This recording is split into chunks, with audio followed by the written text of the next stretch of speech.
Welcome back to my channel. Tentative confirmation இன்னைக்கு 5 மணிக்குள்ள நீங்க கண்டிப்பா பண்ணி தான் ஆகணும். உங்களுக்கு பெட்டர் சாய்ஸ் என்னது ஃபர்ஸ்ட் accept and join. ரெண்டாவது accept and upload. Accept and join or accept and upload கொடுக்கிறது ரொம்ப நல்லது. இப்போ ரீசன்ட்டா ஸ்டூடண்ட்ஸ் கிட்ட என்ன நிறைய queries வருதுன்னா அவங்க ரவுண்ட் 3ல நல்லா சாய்ஸ் பண்ணாங்க, எல்லாத்துக்கும் காலேஜ் கிடைச்சிருக்கு. பட் ரொம்ப குறிப்பா 7.5 ஸ்டூடெண்ட்ஸ்க்கு எல்லாத்துக்குமே அவங்க சாய்ஸ் ஃபில்லிங் அவைலபிள் போட்டனால அவங்க எல்லாமே காலேஜ் வைக்கணும் சொல்லி இருக்கிற 430 காலேஜ்ல 400வது காலேஜ் 410வது காலேஜ் அந்த மாதிரி காலேஜஸ் எல்லாம் அவங்க கேட்கிற குரூப் எல்லாம் கிடைச்சிருந்திருக்கு. ஸோ அந்த மாதிரி நிறைய பேத்துக்கு என்ன இருக்கு அலர்ட் ஆயிருக்கு. இப்ப நம்மகிட்ட சஜஷன் சொல்லும் போது பி ஹானஸ்டா அவங்க சொல்லியாச்சு, சார் போன வருஷம் அட்மிஷன்ல இந்த காலேஜ் 410வது இடத்துல இருந்திருக்கு, 400வது இடத்துல இருக்கு, 380வது இடத்துல இருக்கு, இந்த மாதிரி காலேஜ் எல்லாம் உங்களுக்கு வந்திருக்கு. ஸோ ஏன்னா ஈவன் அதுல பாத்தீங்கன்னா ரவுண்ட் 2ல ஒரு ஸ்டூடெண்ட்லாம் ரவுண்ட் 2ல நாட் அலாட்டட் பண்ணி இப்ப பண்ணும்போது அவங்க என்ன செஞ்சிருக்காங்க, ஒரு காலேஜ் என்னன்னே தெரியாம வச்சிருக்காங்க. பட் அதே கேண்டிடேட் நம்மகிட்ட சஜஷன் சொல்லும் போதுலாம் நம்ம சவுத்ல நிறைய நல்ல நல்ல காலேஜ் சொல்லியிருந்தோம், இந்த காலேஜ் எல்லாம் சீட் அவைலபிள் இருக்கு, நீங்க ரவுண்ட் 2ல வரனால உங்களுக்கு நல்ல காலேஜ் எல்லாம் கிடைக்கும்னு. பட் அவங்க இப்ப ஃபீல் பண்றாங்க, ஐயோ இந்த மாதிரி நம்ம மிஸ் பண்ணியாச்சுன்னு. அந்த மாதிரி கேண்டிடேட் இருந்தீங்கன்னா just decline and move upward தைரியமா போடுங்க. ஒரு காலேஜோட ரேஞ்ச் நீங்க ரொம்ப சுமாரா இருந்துச்சுன்னா டிக்ளைன் அண்ட் அப்வர்ட் கொடுங்க, தப்பே கிடையாது. ஏன்னா இப்படி இல்லட்டா டிக்ளைன் பண்ணிருங்க, அப்போர்ட் போடுங்க. அப்போர்ட்ல வரலட்டாலும் ஒன்னும் பிரச்சனை இல்லை, சப்ளில போய் பாத்துக்கலாம். அதுக்காக ஸ்டூடெண்டோட வாழ்க்கைக்காக ஒரு மோசமான காலேஜ் லாஸ்ட் ரேஞ்சில் இருக்கிற காலேஜ்ல சேர்ந்து நீங்க படிக்கணும் கட்டாயம் இல்லை ஸ்டூடெண்ட்ஸ், புரியுதா? 7.5 நீங்க ஃப்ரீயா கவர்மெண்ட் கொடுக்கறதுனால அதுக்காக உங்க வாழ்க்கையை ரொம்ப லோயர் இருக்கிற 430 காலேஜ்ல 400க்கு மேல இருக்கிற காலேஜ்ல எல்லாம் நீங்க சேர்ந்தீங்கன்னா அங்கே போன வருஷம் 12 admission 7 admission 6 admission overall admission இருக்கிற காலேஜ்லாம் நீங்க சேர்ந்தீங்கன்னா அங்க ஒரு வாத்தியார் கூட இருக்க மாட்டாங்க. அந்த மாதிரி காலேஜ் எல்லாம் படிக்கிற அவசியமே கிடையாது. தைரியமா நீங்க என்ன செய்றீங்க, decline and move decline upward போடுங்க. ஏன்னா முன்னாடி இருக்கிற காலேஜ்ல ஏதாவது மாறி வந்தா பார்க்கலாம், புரியுதா? ஏன்னா டிக்ளைன் அண்ட் பண்ணிட்டீங்கன்னா நீங்க டிஎஃப்சி சென்டர் போகணும் அவசியம் கிடையாது, உங்க சர்டிஃபிகேட் உங்ககிட்ட தான் இருக்கும். நீங்க அக்செப்ட் அண்ட் அப்போர்ட் கொடுத்தா மட்டும்தான் உங்க சர்டிபிகேட் எல்லாமே டிஎஃப்சி சென்டர் போய் கொடுக்கணும். இந்த மாதிரி ஒரு ரொம்ப லோயர் காலேஜ் இருக்கும்போது நீங்க தைரியமா டிக்ளைன் அண்ட் மூவ் அப்போர்ட் கொடுத்துட்டீங்கன்னா நீங்க டிஎஃப்சி சென்டர் போக தேவை, உங்க சர்டிபிகேட் உங்ககிட்ட தான் இருக்கும். டிக்ளைன் அண்ட் மூவ் அப்போர்ட்ல ஏதாவது காலேஜ் வந்துச்சா அதுக்கப்புறம் அந்த காலேஜ் நல்லா இருக்கான்னு பார்த்துட்டு நீங்க என்ன செஞ்சுக்கலாம், காலேஜ்ல போய் சேர்ந்துக்கலாம்.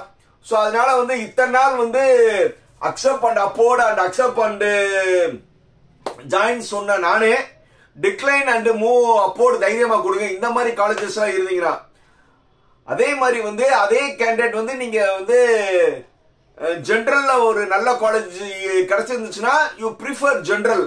நம்ம ஏற்கனவே சொல்லியிருக்கோம் 7.5யும் உங்களுக்கு கவர்மெண்டோட ஸ்காலர்ஷிப் சேர்த்தே நீங்க ஒரு காலேஜ்ல சேர்ந்துக்கலாம். அதே மாதிரி பிஎம்எஸ் ஸ்காலர்ஷிப் இருக்கிறவங்க சேர்ந்துக்கலாம்.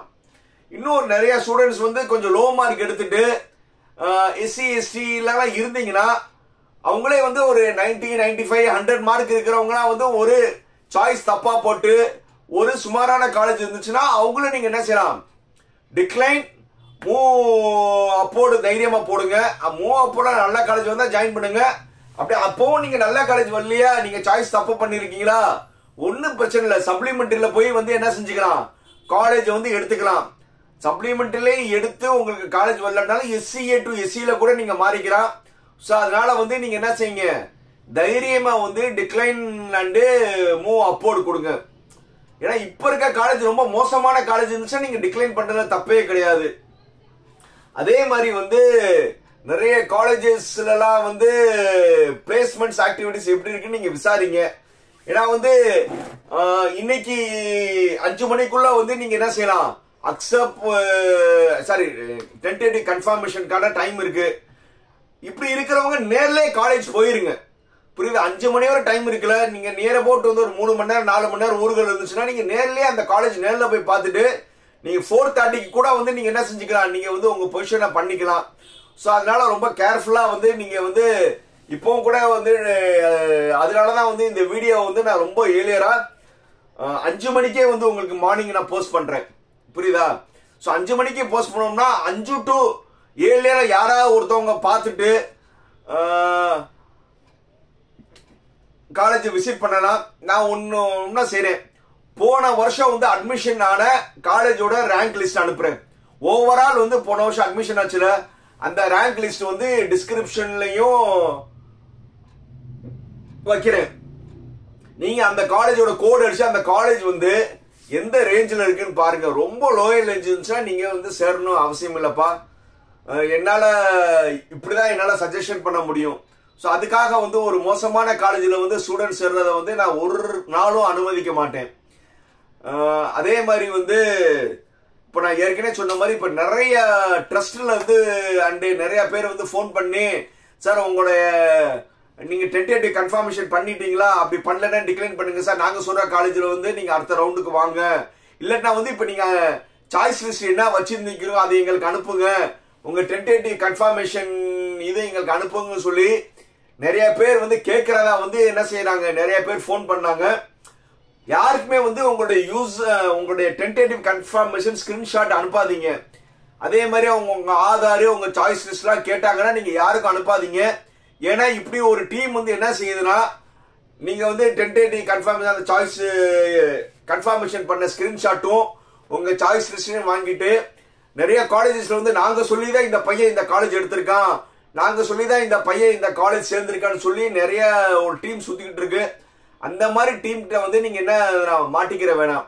ஏன்னா இல்ல ஒரு சிலவங்க வந்து உங்களை ஃபாலோ பண்ணியிருந்தாங்கன்னா ஓகே, இவங்க யாருமே ஃபாலோ பண்ணாம புதுசா வந்து உங்ககிட்ட வந்து இது பண்றாங்க. நம்ம இதுக்கான அவேர்னஸ் வீடியோ நம்ம நிறைய போட்டாச்சு. அதே மீறி வந்து ஒரு சில ஸ்டூடெண்ட் வந்து சார் இந்த மாதிரிலாம் போன் வருது, அதான் கவுன்சிலிங் முடிஞ்சிருச்சு அதனால கொடுக்கலாம்னு கேட்கறது. இன்னும் வந்து உங்களுக்கு கவுன்சிலிங் முடியல தம்பிகளா. உங்களுடைய கவுன்சிலிங் வந்து நீங்க டென்டேட்டிவ் கன்ஃபர்மேஷன் பண்ணி நீங்க 5 நாளுக்குள்ள காலேஜ் போகணும்.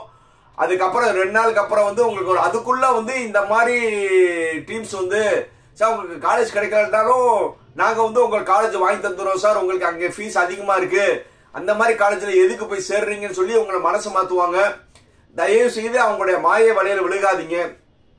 ஏன்னா நான் ஏற்கனவே அந்த லோயர் காலேஜ்னு சொன்னேன்ல, அந்த மாதிரி காலேஜுக்கான ஏஜென்ட்ஸ் தான் இவங்க. மறுபடியும் வந்து உங்களுக்கு கம்ப்யூட்டர் சயின்ஸ் தான் வேணுமா, ஏடிஎஸ் வேணுமான்னு சொல்லி இப்போ நான் சொல்லிட்டு இருக்க ரொம்ப லோயர் கிரேட் காலேஜ்ல வந்து என்ன செஞ்சிருவாங்க, சேர்த்துட்டு விட்டுருவாங்க. இருக்கிற வந்து ஒரு 430 காலேஜ்ல வந்து ஒரு 350க்கு மேல இருக்க காலேஜ் எல்லாம் போய் நீங்க 350 380 410 இந்த மாதிரி காலேஜ் எல்லாம் போய் சேர்ந்தீங்கன்னா அங்கே ஒரு இன்ஃப்ரா இருக்காது. உங்க லைஃப வந்து நீங்களே வந்து வேஸ்ட் பண்ற மாதிரி. அதுக்கு வந்து நீங்க சப்ளில வந்து மறுபடியும் செலக்டிவா போயிடலாம். அப்படி இல்லையா இந்த மாதிரி காலேஜ்ல இன்ஜினியரிங் படிக்கிறதுக்கு நீங்க ஆர்ட்ஸ் காலேஜுக்கே போயிடலாம்ப்பா. உங்க லைஃப வந்து இப்படி கெடுக்க வேணாம், ஆர்ட்ஸ் காலேஜுக்கே போயிருங்க.